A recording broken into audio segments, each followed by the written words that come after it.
Alors,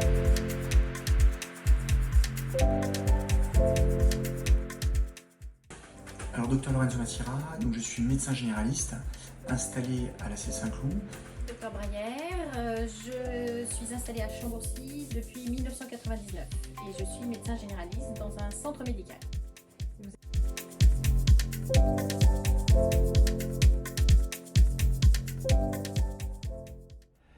Un infirmier pratique avancé, c'est un infirmier qui a au moins 3 ans d'exercice en tant qu'infirmier et qui fait un cursus universitaire qui dure 2 ans, qui est un master 2, qui ensuite fait des stages pendant ce cursus de pratique professionnelle et qui peut s'installer soit en maison de santé pluriprofessionnelle, soit CPTS, soit en établissement de santé, soit comme assistant d'un spécialiste ou d'un médecin généraliste. Alors, IPA, c'est un infirmier ou une infirmière qui est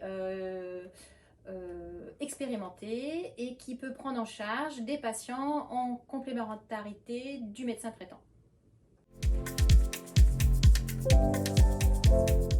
Donc le rôle de l'IPA, c'est vraiment de travailler en collaboration avec le médecin. Il pose des conclusions, il examine le malade cliniquement, il l'interroge, il peut prescrire, il peut faire des examens complémentaires dans son champ d'action qui est défini par décret.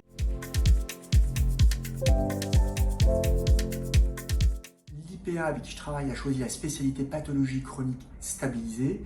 Donc il peut voir tout ce qui est cardiologie, coronarien stabilisé, insuffisance cardiaque stabilisée, artériopathie des membres inférieurs, la neurologie stabilisée, Alzheimer, renouvellement de traitement, maladie de Parkinson, épilepsie. Il peut voir aussi tout ce qui est insuffisance respiratoire chronique stabilisée. Et il y a aussi donc des polypathologies en soins primaires qui peuvent être vues par l'IPA.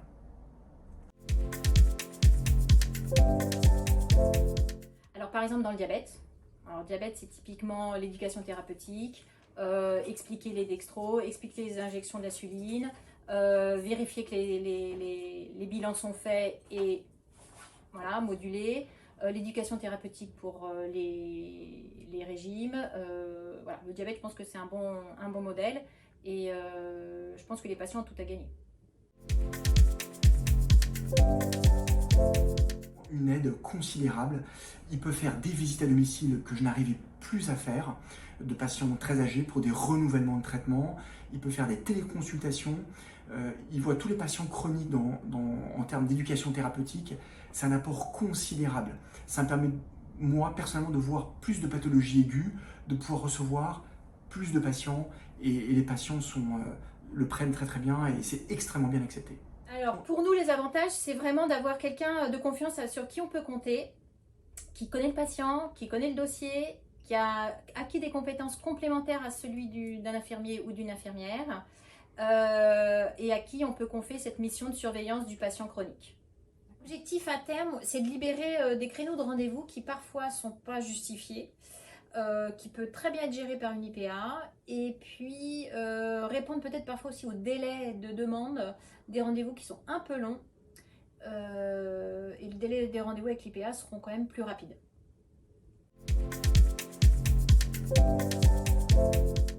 Alors, il y a une étude de l'EGAS qui a été faite qui montre que 87% des patients sont enthousiastes à ce type de délégation de tâches.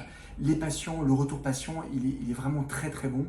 À ma grande surprise, j'ai même une patiente qui est venue me voir hier et son mari a une polypathologie chronique et elle m'a dit « Est-ce que mon mari peut aller voir l'IPA ?» Les patients, ils ont besoin d'être mis en confiance.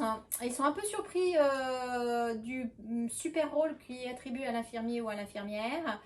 Mais une fois qu'ils ont essayé, ils sont très contents parce que c'est un interlocuteur facile d'accès. Dans la MSP, il y a 2 grandes télévisions où on éduque les patients et on leur montre le métier d'IPA. C'est extrêmement bien écrit, donc les patients, quand ils arrivent voir le médecin ou quand ils voient l'IPA, ils sont déjà extrêmement bien informés sur ce nouveau type de challenge de métier. 1. Confiance. 2. Partenariat. 3. Efficacité. Collaboration, confiance, accessibilité ou fluidité.